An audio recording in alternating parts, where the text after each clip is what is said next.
Hello, everybody, and welcome to another edition of the Elite City Podcast. Mr. Rick was live and in person this week. How was the show, man? It was great. It was really, really fun. It was fun. That's a good word. Like, that's my word for it. Like, it was just enjoyable. It was a fun time. I loved it. And it really came across on TV. That's good. Yeah, the crowd is the only thing that didn't come across. You did say Jericho was not really liked in Canada. Yeah, Jericho was booed. I watched it. I watched it back later, and like for the first half of the match, it sounded like cheers on TV. Yeah, but in real life, in reality, it was a lot of boos. I think just maybe the people sitting near the cameras or something were cheering, so it sounded like cheers. But in reality, it was not a. I was kind of proud. It was not a very nice reception for him. I feel like he wouldn't have enjoyed that. But hey, especially in Canada, that's yeah. But anyways, what a show. Speaking of booing, when Don Callis came out, oh my god, yeah. I honestly heard nothing. I texted you being like, what did he say? Because I had no idea. It was so loud. It was unbelievable. It was great. Go back and watch the clip if you haven't. It's so funny. I forget who it is on the announce team, but like Callis is trying to talk and they just like break and they're like, this just never gets old. It is so amazing how hated it was great. So amazing how hated he is. It was such a fun show. Yeah, that was a good word for it. Well, you got to see Mercedes in person. Does the aura present that she presents on TV? Does she have that energy and like? Yeah, she does, and it's. I think at the beginning of the show, like I didn't watch the matches again because I already knew what was happening with them. Right. I just watched like a couple of the intros and the promos and stuff again. The crowd didn't seem as into her on TV as they were in real life. Like people were excited. Like it was okay. She's a presence. Like people were really excited for her. I don't know if it didn't seem like it came across that well on TV, but yeah, people were really excited for her, and she's a big deal. If you were like a casual fan and you would watch like these two, well, like last week you could say that, you didn't know she was there. It was a surprise. But I mean, everybody knew. But this week, if you didn't know she was there, you were right. Not paying attention. This week, you officially, she was welcome here. We had a week to prepare, and I lost my words there for a second. If you were a casual fan and you watch it, you would say, "Oh, that kind of does look lukewarm." But as far as like the feeling as a fan, as a hardcore fan, like it's special because like it's like I don't know, she chose like our show. You know what I mean? I think I said to you guys like in a chat offline.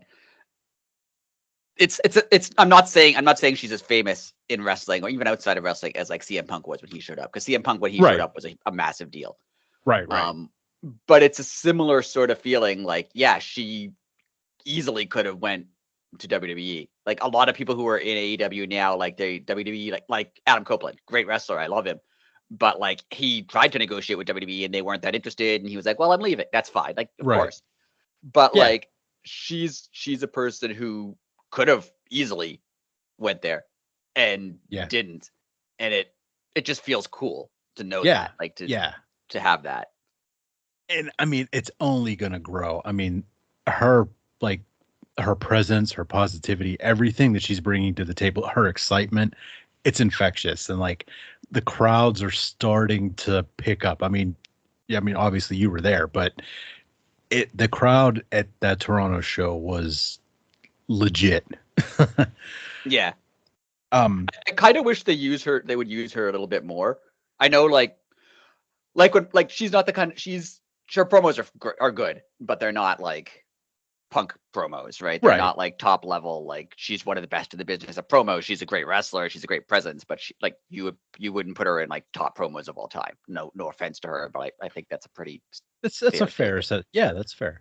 But I wish they would use her more. Like I remember when Punk showed up, they had him on commentary sometimes, and they had him doing other stuff throughout the shows. I kind of wish that they had her throughout the show a little bit more, if that makes any sense. Like I like that she came out at the beginning, and then she had a little backstage thing. But I would kind of want to see her. I don't know, even like a short thing, like after a match. Yeah. Just cut her, have Renee interview her or something. Just have her a little bit more part of the show. I was a little surprised she didn't come out at the end because the people in that match were involved with her. I was a little like at the end of Rampage, I mean. Yeah. Because I don't know, I just like to see her be a bit more integrated into the show. Maybe it's because she's new. They kind of still treat her as like a big special event. No, that's true too. But I would like to see her be like more involved and just like she feels a little separated from the rest of the show at this point, if that makes any sense. Yeah, I can see that. I can see that. And I don't know if she like, and it was the first week, second week, right, first week, right. But so like, fine. And I don't think she needs to do any more like coming out to the ring promos like that. I think from now on it has to be more like a, I don't know, more like a back and forth. Yeah, and obviously they planted those seeds. You know, that like the way that this one ended. I mean, first off, as you said, the promo was good. Good. Like it wasn't bad. Yeah. But I understand what you were saying. Like with, I don't want to say her ability because that means like she has the ability, but she needs to put the pieces together a little better. And she also has what a lot of people have when they come from a WWE world. Like where Ruby, when Ruby's over, like they overact a little bit. They like they're more produced, and she'll soften up, like because she'll realize like she has more freedom here. She can, But and if you notice, like it wasn't necessarily the Toronto promo, but the first one, it was almost like she was trying to like stop because like because in WWE, like you should pause every so many seconds for the crowd reaction, right. as opposed to like, no, like we'll let you talk, say what you got to say. We'll cheer. It seems a little unnatural, but like, I don't blame her. She. Oh yeah, we talked about it last week. She never really had that much of an indie career, right? Her whole career basically was in WWE. So everything she learned about being a TV wrestler came from WWE. So. Well. That being said, but it was good. I sound really negative, but I'm not. Like, oh no, like, no. It was good, and I'm happy that she's here. Or there. Julia and Sky Blue interrupt the promo. It was really well done. Yeah, I agree. I mean, the big speculation, what's Mercedes going to do? Who's she going to go against? Oh, I mean, even us, we were thinking like, Saraya, like just anybody. Like I was not expecting Julia Hart and Sky Blue, but I like it. Oh, it's awesome. And then it's like, Willow and Stat come down for the save, and then Willow has the chair, and there's so many ways they can make this go. Yeah, especially because they've been leaning recently to it seeming like Stat's going to turn. Yeah. And now it's like, oh, is Willow going to turn? That would be weird, but I get it. But it would be unexpected. Now, this is just me. I thought of this afternoon. Mercedes, like they're making this seem like this is her like redemption. I was told my career was going to be over, and I had to overcome that, and then I had to beat Willow because she was the one that injured me, and I want her to be cutting that promo and then be like, and then have Saraya come out and be like, injuries, career-ending injuries. Oh yeah, that would be good. That'd be good. I have a little story to tell you, and then that's how I want them to bring Saraya, and I think that'd be good, and it would be like full circle, the Mercedes could get her feet wet per se with Willow, and then say how like she avenged it and blah blah blah, and then just be like, well, I have an injury too. I like that. Awesome. I hope that happens. What do you think Mercedes' first match will be? I'm assuming it's probably a Dynasty, but is it Julia? Is it gonna be Willow? Like, what do you think? I think it's going to be Willow. Like Yeah, they'll just because they have the new partnership with Stardom too. You know, they'll push that as like a Stardom rematch in yeah. AEW. Like And I mean, they work well together. I don't know if you saw that match before it Mercedes was got very injured. good. It was really good. Yeah. Oh, that match is going to be off the chain. Um. Oh, I forgot. I was going to say something about Dynasty. Oh well, I lost it. So we'll move on. Uh.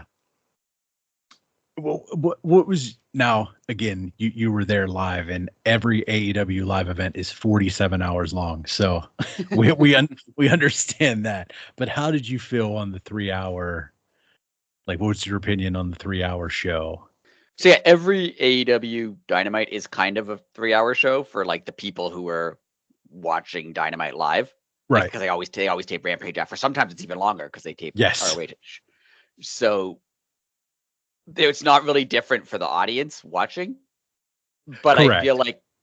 I feel like it's I don't know. What did you think? That's someone watching at home on TV. It's way too long. Yeah. It was like, I know it's just 1 hour, but it literally messed everything up. Like my the weekly routine, it was like, oh, my snacks were done too early. I had it just no, like, all jokes aside, it was like towards the end, I had to go back and rewatch like the last 20 minutes to, like, because when I was watching it, like, it wasn't even being comprehended. It was just like I was bored of not what was happening, because it was like it was a good match, but I was bored as in, okay, I've been watching this since 8 o'clock. Yeah. It, you know, I was really worried they were going to tape more ROH afterwards that would have been bad. because I was so like by the time it was 11 o'clock, I'm like I have to go home. Like Yeah. this is too much. It's going to take me. It took me like 20 minutes to get out of the parking lot. I'm like I can't stay here any Ooh. longer. So, but what would you think if they did it like not every weekend, well, not every week because I think every week is too much. But you know how sometimes they do like Collision and then Battle of the Belts and they Now, make if that a it's 3-hour show? What if if it like once every 6 weeks or something it was a 3-hour Dynamite or Dynamite Rampage? like something like that's fine, because then you could like build up to it and like actually have. I know they have to make it two separate shows and has to go to black for a second, but like you could have an actual 3 hour Dynamite Right. basically, but make it two separate shows for ratings purposes. Um, so there's less of that hard line. Like, it was like, oh, okay, here was the I Quit match, which was awesome, and we'll get to it in a minute. And then we can't talk for 2 seconds. Okay, here's a brand new show. Let's Right. pretend like I understand from television point of view why they have to do it, but it's just, I don't know. It's not a smooth thing. You lose me. I'm like I said, it's just a little long. But if you could have Yeah. it more, like I don't know, if you could give me more of an advance notice, like if you said every 6 weeks or something, like, yeah, okay, I could deal with that. Yeah, I feel like if they did it like they do Battle of the Belts, every so often they have Yeah, but actually promote it, like tell us weeks in advance yeah, and then it's like a special Dynamite. It's a special night, like maybe put yeah. an extra title match on or something. Like they did this week. They had some special matches on this week. Do Which, something like that, hype it up. yeah, I mean, I'd have no problem with that. Speaking But of switching like, over, I don't know how it came across on TV because I didn't watch that part, but the Acclaimed promo when they came out, like people were tired because they just had the Copeland Christian match yeah, and everyone was like super pumped for that. And then the Acclaimed cut a promo, and I don't know how it, like I said, I don't know how it came off on TV, but the Acclaimed basically talked until the ring was clear. It was oh, pretty cool. They were that's cleaning up the that's ring really because it cool. was like it was Right. chaos from the last match. So like the ring crew was there cleaning up the ring, and they changed the canvas and they changed the aprons and they changed everything. And basically, I think they told the Acclaim just talk till they're done because you could kind of see them like look at the ring and then talk some more and then and then like they were just kind of like, okay, this will be between 5 and 8 minutes, just like talk Right, until right. we tell you that we're ready to go to the match. Like it was they did it, and it was a good promo. It was pretty great. That's awesome. Uh it, I liked their uh I like the way that they did the actual separation of the shows. I know I just said it was dumb, but I think the the timing was off too. Like I think it wasn't supposed to go to black still during the Copeland well, stuff. well, yeah, that too. Um, but I kind of liked how they instantly started the next one. Yeah. It was, I mean, that was smooth, but it was just that weird black screen. I mean, Um, generally the taping was smooth. What I noticed when I was there is that because a lot of the commercial breaks AEW takes it during matches. Like yeah. I didn't even notice they were in commercial most of the time until like the screen. You know, when they come back from commercial, they show like a wide shot of the crowd. Oh yeah, yeah, yeah. So if you're watching in the arena, you can see the screen switches to like a wide shot of the crowd. I'm like, oh, they're back from a commercial. I didn't even realize that was a commercial. Like I only noticed them take like I don't know 2-3 commercials for the whole. Yeah. That's because those are the only times they actually stopped and they were like, we're in a commercial break right now, and then like Justin Roberts comes out and like messes around with the crowd to keep you entertained. But the rest of the time, they just like it seems really smooth. Yeah. Well, speaking of that, I was reading. It was just someone on Threads gave an opinion, and it was really interesting. And they threw it out there, like, wonder if Tony, in his negotiation for the new um, TV rights deal, if he would ever throw anything in there to have maybe like literally like one or two a year, but just have commercial free dynamites. Yeah, that'd be cool. That would be because it'd be a little different. And like, yeah, the network might not be too, you know, happy with it at first, but if you only do it like once or twice, you know, I don't know, just say you did beginning of year, end of the year, something, you Yeah, know. and you could still do like some sponsorships. You could have instead of an actual commercial break, be like this replay is Right. brought to you by whoever, right? Just throw in Exactly. some, put some And more I ads around the ring or something. Yeah, and I just think in this day and age, I think people would bite on that because it would be something different that yeah, is really not that different. yeah. That'd I be don't know. cool. Yeah. Speaking of something different, I didn't realize until I watched it later. I liked Renee when Eddie Kingston was coming out. Renee had like a little throw on the ramp where she was Yes. like, that was really cool. It was awesome. It reminded me of like in a real sporting event where sometimes they cut down to like the person beside the field or the person Yeah. beside the ice. It was cool. I like that. I didn't even notice it until I watched it later, but it was cool. Oh, so that was like only a TV thing. Like she wasn't live on the No, she arena actually was PA. there. Like we didn't hear her say anything. Like she was on the ramp. Right, I right. noticed her walk by the ramp, and I was like, "What's she doing?" I thought she was Oh, just okay. walking somewhere, but they didn't play her Okay, so part she was on the screen. okay, so her audio was only on TV. Yeah. Oh, see, I was under the impression that her audio was like on the PA of the whole arena. I didn't realize we No, just got at that on least, and TV. if it was, I didn't hear it, but I don't Okay, think it was. okay. It was a really cool thing. Yeah, and then she left and she like walked through the crowd and like was like high fiving people and stuff. It was cool. She's like the coolest just in Yeah, general. she is. We had the Continental Championship on the line. Eddie Just Kingston the Continental Championship. just the Continental, not the Continental Crown, just the Continental Championship. Yeah. Versus Kazuchika Okada and In a Ferrari. a Ferrari, which that was incredible. I will That was say pretty cool. that was awesome. Uh, this match was unbelievable. It was really Uh, good. it was, I mean, it was the most Japanese match on, I think, TNT ever or TBS. I'm sorry. And it didn't go too long. I thought that like Right. there was because it's Okada. I thought like, oh, this is going to be 25 minutes long, which not a knock on Okada, but all his matches are pretty long. Right. It wasn't. It was like 15. It was a good length. It was good. I liked it. It was the perfect long form short match they could have done, if that makes any sense. They Like didn't that could drag it out for too long where it seems like it's going on forever. Yeah. Yeah. Yeah. It was. And Eddie got some offense in, but like Okada still seemed like better than him. Like Yeah. it did exactly what it was supposed to do. It was just so good. It was fun.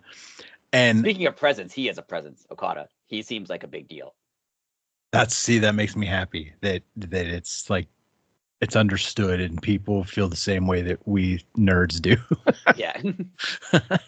I mean, I'm sure the audience at a Dynamite taping is probably pretty nerdy. Right. But like he seems like a definite big deal. And I like that he gets like the special entrance in the middle. Yes. It's cool. Yeah.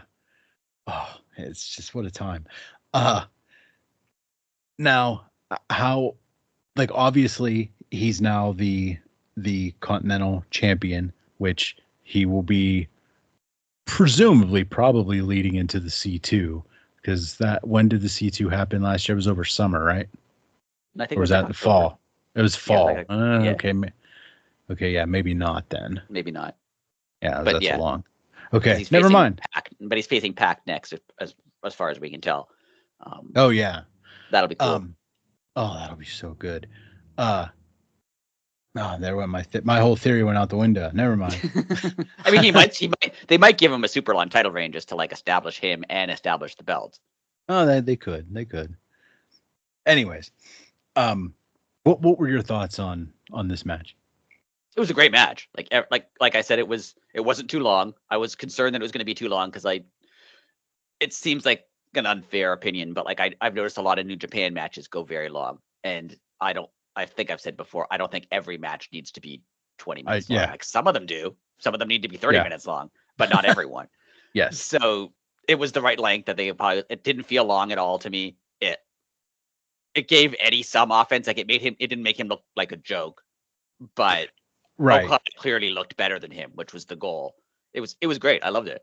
Yeah, same. I agree with you. It served its, quote unquote purpose of, making Okada look good, and you don't want to say Eddie looked bad, but there was a winner and a loser.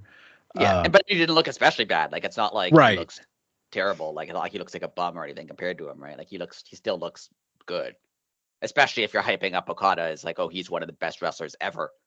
Yeah, the fact that Eddie Kingston got some offense in is impressive. So yeah, it was good. I liked it. Yeah. What do you think of them splitting up the belts? I mean, now that I've read it, it makes sense to me, but I couldn't have until you sent a link in the group chat today, and and I read Tony Khan's exact words, and I was like, oh yeah, that makes sense. You could have just explained that 5.5 months ago. It's weird that Tony Khan explained it like the next day in an interview instead of like they could spend 2 minutes on TV. Yes. That, but yeah, it's only weird to me that they ever unified them if they're going to split them up so soon. Didn't they just unify them in like November? Yeah, at the tournament. It's weird to then split them up like 4 months later. Yeah, but I think it really is just a thing they gave Eddie. Well, there's that, but also it's going to be perfect time to split them up because Eddie now has the Ring of Honor belt and the New Japan Strong belt, which is going to be Forbidden Door season here pretty soon. So yeah, it makes no sense for them to be separated because before you were like, oh, Eddie's not going to lose because he's not going to lose like when he faced Danielson, I was like, Danielson's not going to be ROH World Champion. Right. It's probably not happening, but like now it makes more sense it does make more sense to split them up. It's just weird that they unified them just to split them up so quickly. And they might have unified them from the beginning to just let people know that there is a legit triple crown. You know what I mean? And it did make the C2 mean more. So yeah, there's that. It's now I want the C2 to happen like tomorrow. Oh yeah. Are there too many belts? Like exclude the ones that aren't AEW belts. Like ROH needs a championship, fine. Like the New Japan was a New Japan belt, but like with the Continental title and then the TNT title and the international title, is that too many belts? I don't think so, because if you think about it, the Continental belt is, if you could guess, it's probably going to be like what we thought the international title was going to be. It'll be more of like a traveling belt. Yeah. For people that travel, like you have it on Okada now. Like Okada lives here, but he's not going to be here. Like, I mean, going back to Japan that's a trek, but there's going to be times he wants to go home.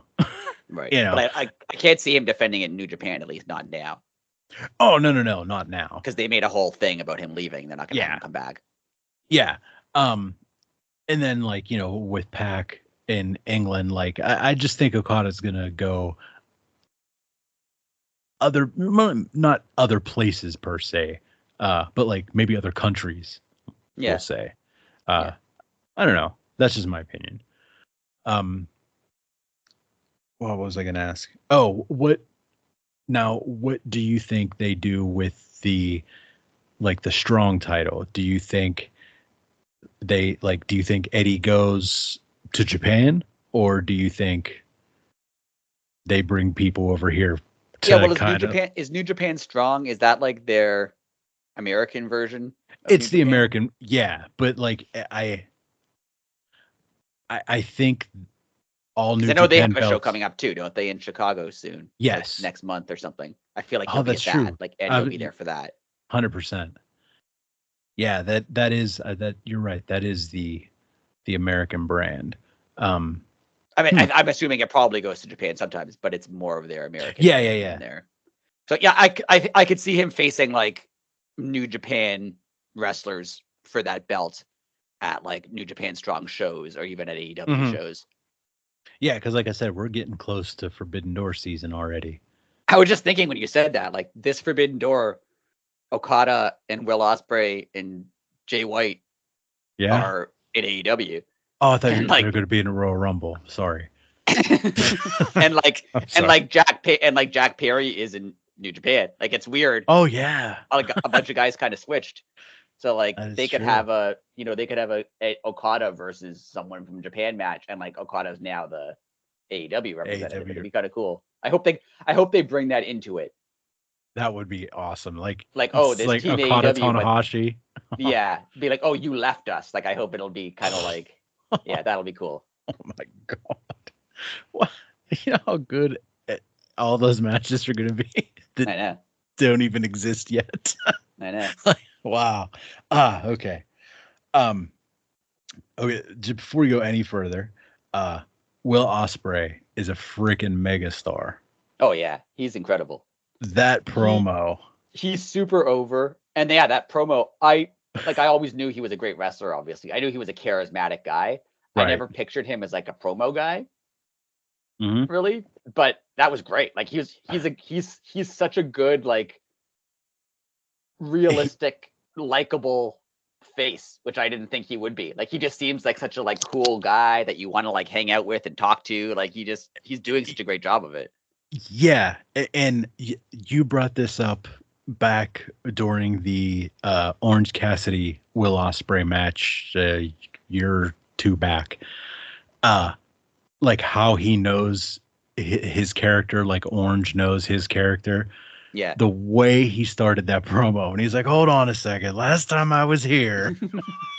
I love that they mentioned it because yes, last time he was here, he was like, "Canada's horrible. I hate being here. I don't want to wrestle here." So you kind of have to say something. Right. But it was cool how he mentioned it, being like, that was just me. I was being bad. He's so freaking he's good. Such a good personality. Like he's obviously a great wrestler, but like I didn't realize he was so it's not just charismatic. It's like it's natural. Like I'm assuming he wrote that promo, or at least part of it, in his mind, or wrote it out backstage or something, right? It wasn't spur of the moment. Right. But it seems like it is. Like he's so natural in his delivery. He doesn't seem like he's reading something or remembering something. He seems like he's just talking, and it works. Now, I mean, I think the only problem with him, honestly, is he's too, like, how do you not make him the main event immediately? He's so good. Right. Well, to talk about amazing matches, that's what I was just going to talk about. I mean, him and Danielson at Dynasty. Yeah. Like, it's gonna be good. Where do you even put that on the card? Like, because no matter where you put it, it's amazing. but Yeah, I know. somebody has Danielson to said it's not follow going to it. be Danielson said it's not going to be the main event. Which, yeah, then someone has to follow it. Right. So if you put it on first, people are like, "Oh man, that's first," but then the bar is set so high for the rest of the night. Yeah, If you throw it in the middle, it's like, "Oh man, the first half of the show doesn't matter now." I think you have to put it somewhere and then have like some segments, or like that's the perfect time to have like a Bullet Club, acclaimed like segment where they trade insults with each other or something, or like an injury angle, or Good point. like not a match, because Yeah. how do you follow it really? Yeah, it's excuse me. It's like the match that always has to follow like the blood feud blow off Right. match. Like you're not gonna win. Like no matter Right. what you no matter what you and the other person on the other side of that ring does, you're not gonna follow it just happen. But Yeah. yeah, yeah, you're right. It needs to be something else. And I saw that interview. I sent it to you with Danielson today or yesterday, talking about the match with Will Ospreay, and Danielson is such a like humble guy, where Yeah. he was just like, Will Ospreay he could wrestle like Bryan Danielson if he wanted to, but I couldn't wrestle like Will Ospreay because I can't. But I'm older and I'm more experienced, so I have that. So like he's such a good job of like putting him over Yeah. with still putting himself over too, right? Like it's Right. yeah, it's gonna be great. Oh, it's gonna be so good. Like that match, if that went an hour and a half, I'd be perfectly fine. Like, A I'm double not against Iron Man. all long matches. Just that one, yeah, that's gonna be outstanding. Oh, outstanding is the word. It is gonna be 100% outstanding. Well, speaking of outstanding, 40 years in the making, the TNT title match, main event, I Quit Rules, Christian Cage versus Adam Copeland. Uh, I mean, I knew this was going to be special from the moment you guys all started to sing uh Metalingus. Yeah, Because was fun. that was cool. Like, and kudos to the AEW sound guy who waited the extra bar for the crowd to come in for the third time around to start Christian's music. Yeah, So Christian interrupted you guys. was great. It was perfect. I was so happy. I was like, oh, he ruined it. Yeah, because they waited a little bit to let you sing the song, but not Yeah. long enough to finish this. It was great. Yes, it was it was just enough. This match had everything. It was Yeah. amazing. I mean, first and foremost, it had a freaking hockey fight in it. Yeah, I even like the jokiness of it. Yes. Was fun. Like it wasn't over the top silly. Like even right. He gave Christian a jersey, and you could see Christian kind of like put his arm through the sleeve willingly. Yeah. Like he's like, okay, you're giving me a jersey, I'll put it on.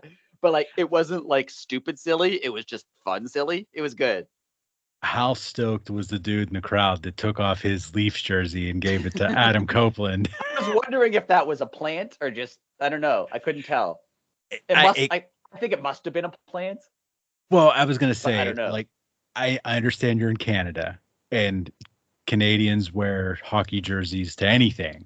So there very well could have been two people sitting next to each other that had hockey jerseys on. But what are the chances somebody wears a random Boston Bruins jersey to it? I feel like it must, especially right beside the penalty box where he wants to. But like it didn't come across as a plan. Like it didn't seem cheesy. Exactly. It was great. Yeah. Even when they had, I think it was during picture in picture on the show. But even when they did the segment where Christian ran into the women's washroom, I don't know how well that came across on TV. But even that seemed like funny, but not cheesy. Like Christian ran in the women's washroom, and then Adam Copeland's like, and then he started walking, and then a bunch of women come running out screaming. Like it was great. It was funny, but it didn't take away from the match. It was great. Yeah, I mean, they're such pros at this. That's what I was trying to put out there was, 28 years or however many years they were in WWE worth of like sports entertainment, wrestling, picking people's brains. Like that is what the business should be. I saw someone say, how long do you think they've been planning this stuff? Like probably 20 years. At least, They were like, when we have a what if one day we have a match with each other and you run in the women's washroom and then a bunch of women come running out? Like I could see them planning that in like a car ride in like 2001, just deciding that they want to do that. Oh yeah, and then like it was just so good. And then we'll have a hockey fight, and someone will bring a stick out and a net. Yeah, and then let's go a little further.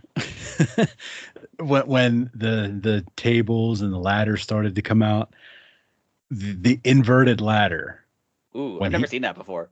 Same here. I don't know if they were planning on those supports to break, but when they didn't, if you go back and watch it, and Christian's face, like, you could tell when people like oversell, like, oh, like, no, that was a look of, oh my God, that was painful. Like his eyes kind of like bulge a little bit, and then like the character tries to come out and like not play it off, but like, I mean, yeah, I think they kind of thought that maybe he would just kind of fall through and it would like collapse on him, but they did their job and supported. Yeah, it that was awful for him. When he flipped the ladder over and was balancing it, everyone around me was just like, "What is he doing? Why is he like balancing the ladder up?" Yes. Oh, okay.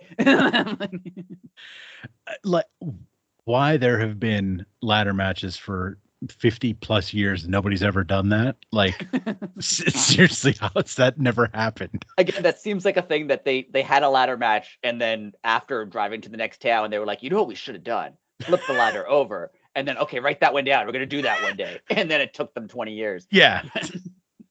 You're probably right. That, well, what did you think of the overall, like, the feud, the everything, the blow off? Like, do you think it's over? I think it's over between them, at least for a while. I could see them always kind of being in each other's orbits just because of their histories. Yeah.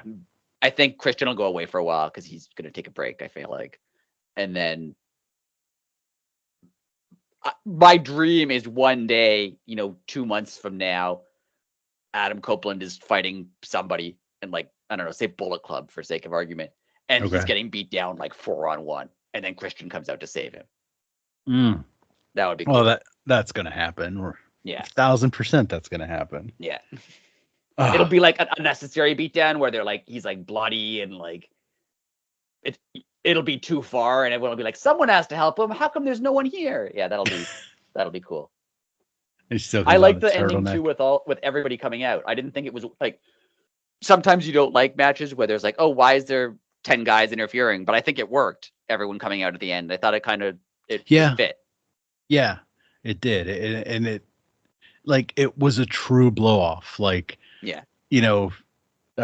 Copeland overcame literally every odd. It was violent. It answered my question of why doesn't anyone just kick their opponent in the crotch 50 times to win a match? Like, you did. Yep. Yes, you did. Yeah, that was. There was even that moment at the end when Danny Garcia hands him the belt and kind of looks at the belt. It was like half a split second where he handed him the belt and kind of tapped on it and then looked at the belt like, I want that belt. That was cool. That I didn't even notice that. Yeah, he kind of like watch that. When he hands him the belt, he kind of looks at it for a second, just for like a split second. Nice. It was good. Oh, it's exciting. And now they're, I think after the show, Adam Copeland said he's making it an open challenge, like he's keeping the Cope open, and it's going to be like an open challenge belt again. Oh, okay. So that'll be good. Oh, I wonder. He hopes it's new people who step up. So I feel like they're going to have some new opponents, just like random people for a while. So that'll be fun. That will be. Oh, is he going to be on tomorrow night? Like tomorrow night, is there? Oh, that's right. There is.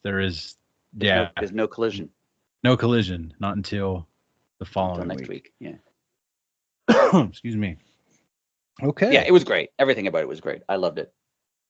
That was well deserved. I hope it came across as like fun and everything on TV 1,000% in real life, because the energy. It's always hard especially when it's like a hometown guy. Like, we were super into it, but like was everybody else. But yeah, that was. And Tony Khan did come out at the end. And first of all, two things I want to say about Tony Khan coming out. First of all, everyone loves Tony Khan.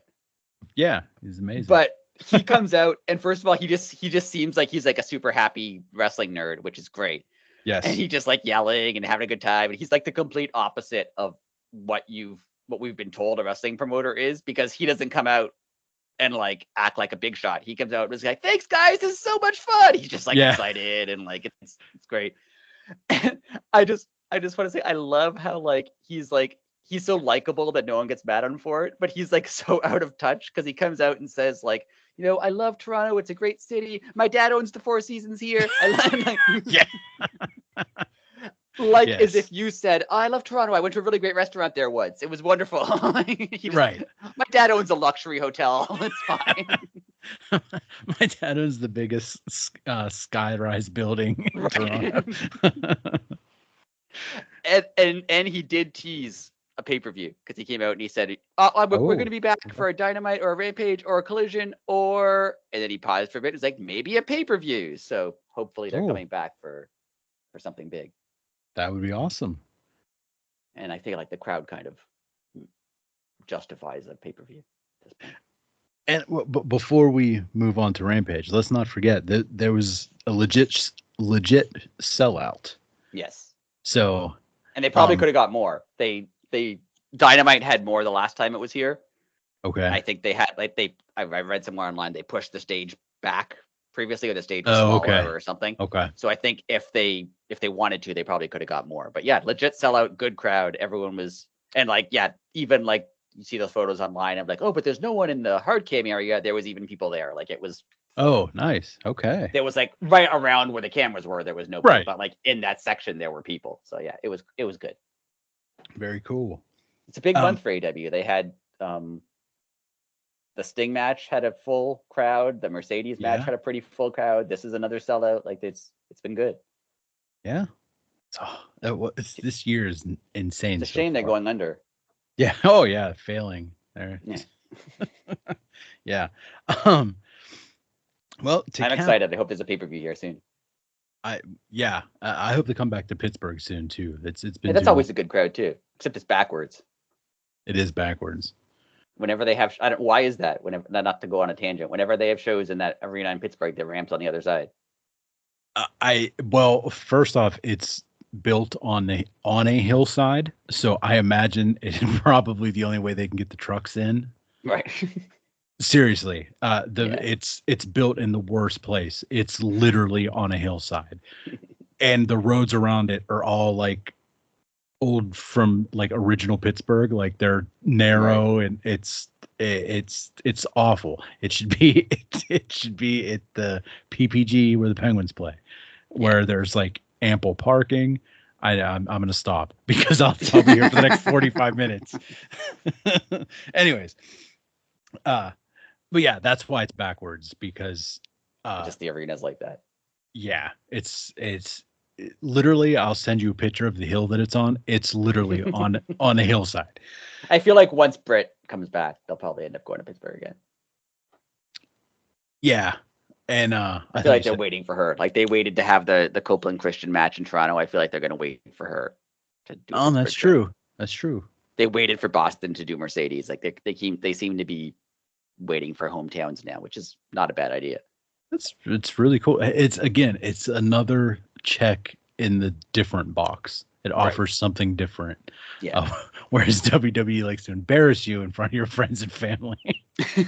Not only that, but I don't know. I haven't seen WWE in a long time, but like they seem to really try hard to make every episode identical, which I get. Like I understand their viewpoint of like, oh, every episode of Raw is an episode of Raw. They all look the same.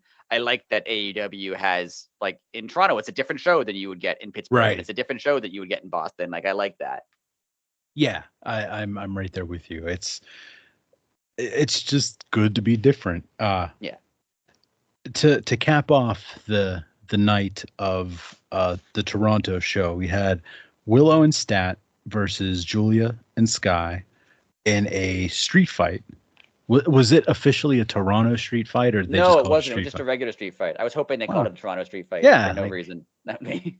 Yeah, I mean it's fun when they do that. Okay. Yeah. Well, it was not a Toronto street fight. It was just a regular old street fight. Yeah. Great job. Yes, like, for sure. It was the like I said, from being at home, I was fatigued, so I know like you everybody guys were was fatigued. tired. Yeah. Right. And like the arena, what people did leave, and I saw someone say like, "Oh, why is everyone leaving?" And we have a train system called the Go Train that like if you're coming from outside of Toronto, it's like a regional railroad thing, so it takes you to like the suburbs of Toronto. And I heard someone say like, "Oh, people have to leave to get the last Go Train." So like, okay, people did leave, but not everyone. But like, it wasn't full by the end of the show. Like there were people gone, so that was unfortunate. But yeah, great match. And they brought the people back. Like, not that the crowd was lost, but you know, the people that were there were going. It sounded like they were going bananas. Yeah, it was loud. Like especially because maybe 10% of people, 20% of people left. Like it was still pretty loud. I wrote this down during the match. All four of these women, you could without a doubt say that are the most improved since. Yeah, I mean, they all came through at different times, but since they started with AEW, like Julia and Sky just in the last year and a half. Well, even Willow, because she kind of came from the dark era, and Statlander being from not necessarily day one, but pretty close to the beginning, yeah. And just, I mean, Stat overcoming the knee injuries and everything. I mean, that match was a culmination of a lot of hard work by all four of them, and it was really cool. Yeah, you forget that Julia and Sky were like, I don't know, 2 years ago were basically nobodies. Yeah. And like they were around, but they weren't like you would never put them in a main event of a show. Right. And like Julia, we forget Julia's like 22 years old, I think. Yeah, Sky Blue is like 23 or something like that. Yeah. They're young. Yeah.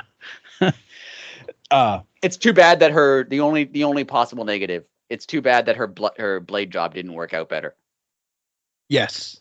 I feel like she was going for like, because you couldn't see it on TV, but she went under the ring after she got hit with the spike. Like clearly she was blading under the ring. Oh, okay. And she was there for a while, and I don't think it was just her selling. I think she was trying to like get it to go, and it just wasn't working. But because there was blood on her, but I think she was probably aiming for a lot more, and it just didn't happen. I mean, it served its point. Yeah. But you know, after watching AEW and realizing how insane she is, she probably wanted it to be way worse. Yeah, I feel like she probably wanted that. Yeah. Yes. I'm a little disappointed she didn't set anyone on fire. I know. I was. That's kind of her thing. It was past 10 o'clock in America. We can get away with that. She could have set someone on fire. She could have done it. I feel like she probably asked, and they were like, "Yeah, we can't really let that happen." Save that for the pay-per-view. All in all, it was a solid evening, solid night of wrestling. Stat going on that thumbtack. I love how they pulled her shirt up before they dropped her the thumbtacks just to make it worse. That was yes, and I've never seen that finish where it was kind of just onto like a pile of debris. Like it wasn't nothing was set up. It wasn't like a table, a chair set up properly. They were just like piled up in a corner, and like that's how it. Like it was brutal.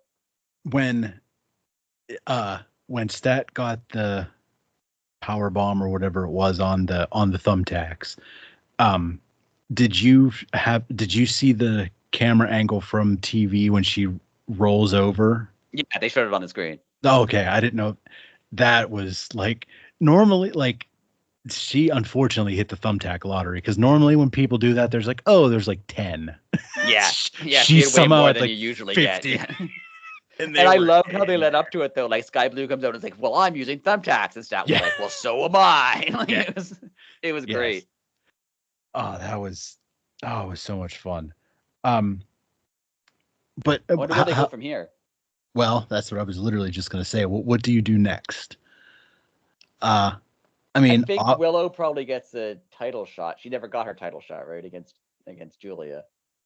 Oh, that's true. Did Stat get a title shot? Did she get a rematch against Julia? I don't remember. I can't remember either. I don't know if she did. I can't remember either. One of them is going to get a title shot against Julia. Yeah. I bet you it's going to be Stat, because going back to what we were talking about when we first started, probably get the Mercedes rematch with Willow at Dynasty. Oh, yeah. That makes sense. So, man, then where does that put? Sky needs somebody. I mean, Sky needs something, yeah. Yeah. Oh, obviously, though. They'll find something. Yeah. Um, well, there's just a little bit of housekeeping left here, sir. Just your general opinion. What AEW, the tag division used to be, or I don't want to say used to be. It was the premier division, and Yeah. now it's kind of taken a back seat. I was going to say it's fallen off. Really hasn't fallen off. It's just taken a back seat. Yeah, even with like the tag tournament, it doesn't like we were talking like offline before the podcast, like a couple weeks ago when they announced the tournament, and I think it's like what 8 teams and then the 2 wildcard teams, so like it's Yeah. 10 teams. I was expecting like a 16 team Yeah. like big tournament. Like I know Mox, like I'm like there was a whole thing on the internet today of like why are Mox and Claudio not in it, and then it came out that like Mox is just beat up and taking time off, which makes sense. Yeah. It's weird that they beat FTR even though then aren't in the tournament, but I get it. He needs time off. Like he's never really had time off. I understand. But there are teams that aren't in it. And I know they're doing other things, but it's for the tag titles. Why aren't like the Acclaimed in it? Or I know they have Right. the trios titles. And maybe is it the trios titles? Is that what made the tag titles not as important? I'm this one's a mystery to me. I have no idea. Because I think maybe it is the trios title because it took away some tag teams, right? Like when the trios titles first came out, it took away the Young Bucks because they were with Kenny Omega. It took away That's true.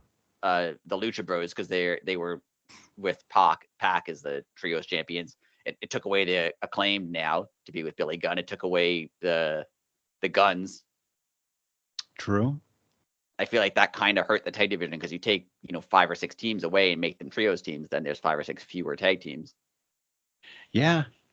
That I mean, because the tag division to me was one of the differentiating factors between AEW and WWE, because WWE has never really cared about tag teams, and they did. Like they had some outstanding matches, and now like the tag titles are fine. Like the teams who have them are fine. Yeah. But it doesn't seem as big as they once were. I agree. Now, just out of curiosity, who do you think wins the tag tournament? I feel like it seems too obvious for it to be FTR against the Bucks in the final, but I'm going to say it's FTR and the Bucks in the final. Okay. I think FTR only because then I could see the BCC coming back and being like, "Hey, we beat you," and then have another match with them. But the Bucks also makes sense. Like if the Bucks somehow rig it, I'm surprised the Bucks haven't rigged it more. Yeah, me and you, we talked about that, but then again, I was thinking, what if they do like the old school heel, like the build up of them just being like, for some reason their match will have to be last or something, but they just get knocked out in the first round. Yeah. Like their match is supposed to be this week, but like, I mean, they're facing Private Party. Wasn't that's how the tag titles first came out, right? They faced Private Party and lost. Yeah. I could see them doing that again. Oh, that would be awesome. I kind of want them to do like, where the heels change the rules of a match midway through. I kind of want them to have a match against Private Party and get pinned and be like, no, this is a 2 out of 3 falls match. And then lose the second fall and be like, no, you have to pin 2 different members. You pin Nick twice. You have to pin both of us. And then if they do that, be like, oh, now it's a, falls count anywhere match. So they have to, the match, the pin has to happen at ringside, not in the ring. Like I want that to happen. That'd be fun. That would be absolutely incredible. But I think Big Bill and Ricky get the titles back. Yeah, they're nowhere around, and I know the rumor is Ricky wants to leave, and we've talked about this before. I think he might, but yeah, I would like to see that. Like Big Bill and Ricky Starks were a good tag team. Yeah, I think that's just my opinion. I think they win the titles back. I don't understand why people think Ricky wants to leave. Like, has he said that? He hasn't said that, but he's kind of hinted that like I don't know if he's in character, right? Because his character has always been like, I'm overlooked. He said in interviews that he feels overlooked. I don't know if that's in character or out of character. I can't tell. I got you. Yeah, because I was gonna say like this all of a sudden has just come out of like not nowhere, but like also he's friends with Cody, so people are just assuming, but that doesn't mean anything. It's true. Yeah, well, it's whatever. One last thing. We had the original 4 pillars. Yeah, I realized that recently with Darby out. Yeah. They're all out right now, they are all out. Excuse the pun. and not the Sick. pay-per-view. Yeah. And then once I realized that, I was looking into it. When you think of AEW, like for the Okay. past, what is it? Was it 5 years now? Yes. When you think of AEW for 5 years, there's like certain names that you would associate with AEW over the last 5 years, right? Like there's the Yeah. Four Pillars, obviously they were big names, but like there's Hangman who's out, there's Kenny Yeah. Omega who's out, there's Britt Baker who's out, Wow. there's Sting who's retired, Right. there's even like Cody or CM Punk who you would have associated with AEW. They're not around. Mox isn't on TV right now. Danielson's not Wow. there all the time. And, Jericho's there, but the guys you would have the guys you would a lot of the names you would have associated with AEW over the last 5 years, they're just not there right now. Yeah. And I was thinking about, before I thought of this, I was like, why does AEW feel so new? Like it feels new right now. It does to me. It does. It does. And I think that's why, because now it's Swerve and Will Ospreay and Mercedes and Takeshita and wow. Yeah. Okada. Like it's all new people now at the top. That's unbelievable to even think about. But yeah. That is insane. Like my head's going like there's 50,000 things going on. And it doesn't feel any worse. Like it's not like you're sitting there going, "Oh man, I wish Hangman and Kenny Omega were back." Like, yeah, when they come back, it'll be cool. Or when Darby comes back, or when MJF was the world champion for like a year and the focal point of every single show. Yeah. And he's just not there, and it's fine. Like it's weird, but it is. Like I don't know. And again, this literally just popped in my head right now. Checking another box that's different. Does Tony Khan somewhere in, his booking brain, does he book shows for like, he likes to book in advance, but does he book it to be like, okay, this is your run, and then you're going to go away for a minute. You're going to go on vacation. You're going to do this. And then we're going to bring you back, because when we bring you back, it's going to be so-and-so's turn to go on vacation. Right. Unlike the old way, aka the first 100 years of pro wrestling, where you just beat yourself to hell and died when you were 30. Like, and I mean, it'll feel different too. Like when different. Yes, when MJF was there last, he was feuding with the Four Pillars. Sammy and Jack Perry and Darby. He was feuding with Kenny Omega. He had interactions with Hangman. Adam Cole, who's not really wrestling right now. Like he had his stuff was all with them. Now when he comes back, he comes back in 2 months. Now when he comes back, it's Swerve and Takeshita, and a bunch of guys who he hasn't really done anything with. Like Takeshita, he has a little bit, but it'll be a bunch of guys he hasn't really done anything with. It's all going to feel brand new. It's going to be really cool. If that is somehow part of the plan, that is a really good plan, because it's fluid. Everything's always moving. Somebody's always in, somebody's always out. That's a very interesting way to look at it, and it prolongs everybody's career. And it's more sustainable, because if someone does get hurt, they didn't expect, Darby to break his foot or whatever, right? Like if someone does, or Kenny Omega, the stuff he's had, you don't expect that to happen, but it's kind of fine. If it obviously you'd prefer them not to be injured, but it's fine. Or CM Punk was their guy, right? He was the main focus of AEW for a year, and then he's gone, and just it's fine. They can just life goes on. Move on. It's just, Cody was when AEW started, Cody was it was Cody's show basically. Yeah. I mean, and he was gone, and it's just fine. He was the star power. Yeah. That's wow.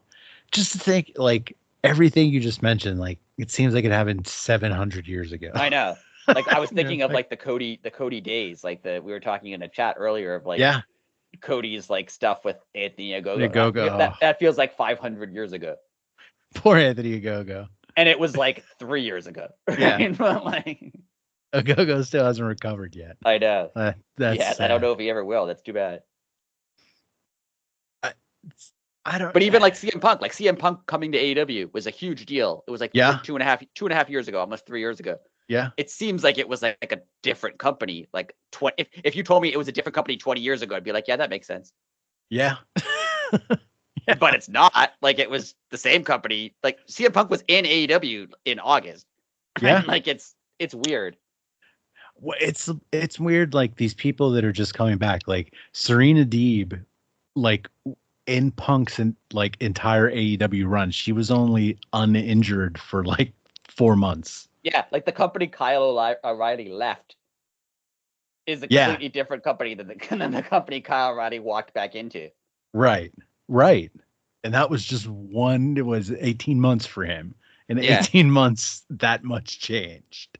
I mean, everything changes, but Yeah, and it's not like I'm not saying it in a bad way. Like you can right. you can spin this in a bad way, being like, oh, all these people. Oh, Jade, there's another one. She was a huge deal. Oh yeah, see, Yeah, well, because she's not on WWE TV, people just yeah, forget she everyone just exists. forgot. Yeah, but like Sorry, Jade. you can spin it as a bad way, being like, oh, look, people left, people are injured. You know, it's bad, but I think it's good because it gives people a chance too. Like Yes. if you know Cody and CM Punk and Kenny Omega and MJF and Hangman are all here, and Mox and Jericho and Daniels, like they're going to be the main event, and they should. Like if you have those guys, Right. they should be the main event. But then what does that mean for Swerve? What does that mean for Takeshita? What does Right. that mean for Will Ospreay? Like they don't get that, and now they do. Like Swerve would not be world champion, and no knock on Swerve, but if there's 10 other guys ahead of him, it's a lot harder for him to get TV time. It's a lot harder for him to break through. But now he gets that opportunity and he's killing it. Yeah. And oh man, dude, like the Swerve is like, I knew nothing of Swerve. Yeah, I knew his name and that's it. But yeah, because people I'd see people on Twitter talking about him. Yeah. And then he signs in AEW and I was like, "Oh, okay, you know, this dude comes from NXT, whatever." And the first, like, I think he cut a promo and then he had a match. And that's all I needed to see. And I was like, "What did they got rid of that?" Like, that's a star. The weird thing is like AEW in like 2001, 2002 signed so many people, and people will knock them for signing so many people. But I think they had no, like, if people become available, you sign them. Yeah. Right. But especially like out of startup company. Yeah. Out of all the people they signed, the people who got like underwhelming reactions, I remember when Christian showed up, people were like, eh. And when Swerve showed up, he had kind of like not that people weren't shrugging their shoulders, but he wasn't, right, you know, CM Punk or Adam Cole or Bryan Danielson or any of those guys they brought in that were huge names. So it kind of flew under the radar. And those are the two guys who like they crushed it when they got to AEW. Yeah. Yeah. Yeah. I'm well, even like they brought in Christian to kind of put over Jack Perry. Yeah. And now Christian just is like a megastar. Like it's incredible. It's I love it. But yeah, he was probably, if you would have told me when he signed, like, oh, in 2 years he's going to be like pretty much the main story on AWTV, I'd be like, you're insane. I would think there was something seriously wrong. Like, did everybody get hurt? Yeah. Did like 80% of your roster get injured? No offense to Christian, I love Christian, but I would have thought like, what happened? Like that should happen, but like it did, and it worked. Yeah. And just saying that, like, it was a main storyline, but he was also not all over TV. Right. Like he wasn't given 20-minute promos, and like he'd be on for like 6 minutes. Right. He just took advantage. Like even Swerve, isn't on that much, but like true. He's a big deal when he is. And see, that's the thing that that goes from the old school that we talked a couple weeks ago, things like from the old school that they should die. Like this tradition shouldn't. Like the time that you were given, you go out there like you are the main event, even if you're if it's your second match ever in your life. Right. You know, I forget who said it. I think it probably was Flair. I think it was Flair, but he said, you know, you're going out there to perform. All the eyes are on you. Even if you're not the star, like people paid their money, they're going to watch. Right. So if you're not going out there and giving 4,000%, what are you doing here? Yeah. So, and I mean, AEW gives them the chance to do that. Yes. Right? They're not, I can see it, like we said it a million times. I can see it being hard for some people who like they're not naturally like they might be incredible wrestlers, they might even be great public speakers, but they're not, you know, in terms of creative, they might not be able to come up with great spots. They might not be able to write the promos, but Right, they can right, deliver right, them really well, right? Then maybe they're right, a great actor. But so I can see it being hard for some people that they're kind of just, you have 5 minutes, do something, right? Like I feel like right. that might not work for a lot of people, but for the people who can do it, like they let Yeah, you get over if you have the ability and the will to get over. Whereas, if yeah, you're in WWE and they're like, you have 5 minutes, oh, we've written this for you, deliver it exactly the way we've written it. And yes, if it's not good, you can't change it, just read it. Right. So, like, and again, for some people that probably works because you don't know how to write a promo. So it's great that they true. wrote it for you. Like that works. But for someone like Swerve, I feel like, or Will Ospreay, we were talking, like, I don't think he scripts himself. I think he just comes out going, I'm going to say the following things and just Yeah, talks, and it works. has his bullet points and makes sure he hits them. Like, Yeah, yeah, and it works, and it could yeah, fail. Like you could do a terrible job, right? Like it might be terrible, but they give you the chance to do it. yeah. And now, do you think, as you were talking, this popped in my head. Do you think that's the problem that Miro is having in AEW? Because Yeah, a little bit. people love his ring work, but every time he gets put in a situation, like his promos are great, but his like pre-tape promos are great. You Yeah, know what I mean? So like, and his storylines have never been great. right. Like the pre-tapes are good, the wrestling is good. His storylines have never been really good. I do think it's a bit of a problem because they kind of just let you write your own stuff, right? So maybe if he's not into that, I don't know. Yeah, I think that might be it. Yeah, that's yeah, I don't know that for sure, but after saying that, like that makes a lot of sense. Yeah, He did come from a place where he was very successful, but excuse me, your success there is based on what they give you. right. You obviously you got to do the work, but Right. it's Like you could tell me you're gonna go out and do a shooting star press, and I would fail every time. Right. So right, like it's not right, like you can't. Yeah. yeah, you know. But anyways, And I feel like the people adapt to it. Like we were saying with Mercedes. Like right now she does.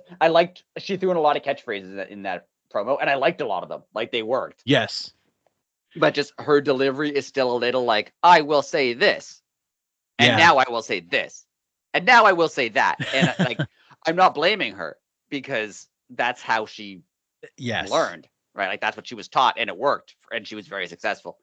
And I think she'll like figure. She is charismatic. She can figure it out, oh, and absolutely, and her wrestling is outstanding. Like I think the Mercedes we see in a month or 2 months is going to be so different from the Mercedes we see now, and so much better. Not to say that she's bad now, but I think she's only going to go up. yeah. And do you think? Well, first off, do you think when she debuted, that Bailey and Trinity got in trouble for showing up? I don't think so because they weren't on camera. I feel like That's true. if It's they had true. somehow been on camera, like Tony Khan did do a good job. Even like when Sting retired, I know DDP was there. They made a point not to show him. Like he knows Right. that like Right. if they put Bailey on camera, even for a split second, or even allude to the fact that she's there, she's going to get in trouble. So I think because they hid and they were like kind of off to the back, I feel like they probably didn't.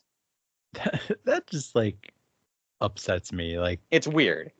it is because like well, before that are not together anymore, but Miro's ex-wife now. Like imagine like if he wanted to just go or if she wanted to go see him. Like of course he was allowed to go there because Tony Khan doesn't care.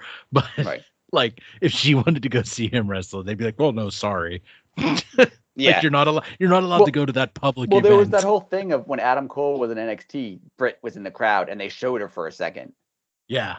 And I know Triple H apologized to her, being like, "Oh, sorry, I didn't tell the people not to show you. They didn't. The camera guy doesn't know you wrestle for another company. He just thought you're his girlfriend, so we're going to show a shot of you. He didn't Right. know. I'm sorry." And she was like, "Yeah, I understand." And like, I feel like Tony Khan was like, "I don't care. Yeah, like Like, it doesn't matter." first off, why would you care? Because like they are really together. So Right. her supporting him or whatever is like, that's how normal people work. Right. And it's not like it wrecks the current storyline. Like if Britt Baker on AEW TV was dating somebody else, fine, maybe, but still. But yeah. Yeah, it's just dumb. I know Kevin Nash said he was worried about going to I know he didn't go to Sting's retirement because he doesn't want to offend Triple H. But I know he said he didn't go because he's like, oh, what if they put me on TV and they put like an All Elite banner under me? And like, they're not going to do that. Yeah. There's no way they're going to do that. Yeah, that's stupid. That's not how that works. Oh, just excuses. Like, come up with better excuses. Like, come on. Or just be honest. Be like, oh, I don't want to let my buddy down. Like, you would have caught some flack, but it would have been over now. Yeah. But you said, oh, I don't want them to put an All Elite graphic. Yeah, they're not going to do that. Yeah. And you look like a fool. You could just say, like, one of my best friends runs the other company, so I don't want to be there. And yeah, you might get a little bit of crap, but like, it's understandable. At least you were honest about it. Like, what are they going to say? Like, oh, he's supporting his friend. Like, okay. Move on. Like, that's. Yeah. All right. Do you have anything else, sir? No, I think it was an exciting week, and I know it's that's one more thing I want to say. What do you think? You're someone who watches. You don't really watch Rampage anymore, but you watch all the stuff. I watch almost all the stuff. Admittedly, I haven't been watching Collision as much as I used to because I'm busy and haven't. But what do you think of there only being one night really of AEW this week? Well, until like 20 minutes ago, and I was like, until tomorrow night, I was really looking forward to it. So now, I'm kind of bummed out that there's no wrestling on tomorrow. But that being said, it's nice to just have like a week off to just like, it's going to get me more excited for Dynamite now. So yeah, I agree. Like the last couple of weeks, I've been watching Collision late and like skipping part of it because like I just don't have time or I'm tired or like not tonight. Not Collision's been good. I'm not saying it hasn't been, but I'm just like I'm not that into it at the moment. And it is kind of nice. Like if it's gone for a week, maybe when it comes back, it's a bit more exciting to have it again. Yeah. Yeah, it'll just be nice to miss it this week and go back next week and then once that happens. Once next week hits, everything's going to happen so fast. There's the Ring of Honor pay-per-view and then Dynasty. There's a Battle of the Belts in there somewhere, too. There's a Battle of the Belts in there. Yeah, then Dynasty, and then it's Double or Nothing, and then like the Summer, and then there's a million things. It's a JR business is about to pick up time. Yeah, because like I was thinking about right before we started here, the next Dynasty is the end of April. So like, you're already looking like, oh, it's like all of a sudden it's May. And that's Double or Nothing. Double or Nothing, yeah. And then that's only 2 pay-per-views now. 3 pay-per-views from now is Forbidden Door. Yeah. And then it's All In and All Out and everything. Yeah. And speaking of big moments, next week. Yes. Is our 100th episode of this podcast. We've excited. Done this 100 times. Yes. And somehow people haven't stopped listening. So yeah. We have some ideas thrown around on how we're going to do it. It's going to be a little different, but it's going to be fun. We're going to have fun next week. So we're excited. I don't know if you are, but we are. We missed everyone else this week. Sorry, guys. It's just us. It's just us this week. The old school crew, the OGs. So yeah, it was fun. If you didn't like it, we apologize. If you were looking forward to the bigger crew, but it's nice to have a bigger crew, though. People could take some time off if they need to recharge. But anyways, on that note, I think we're gonna get on out here and everybody have a good weekend. Be safe and till next week. Later.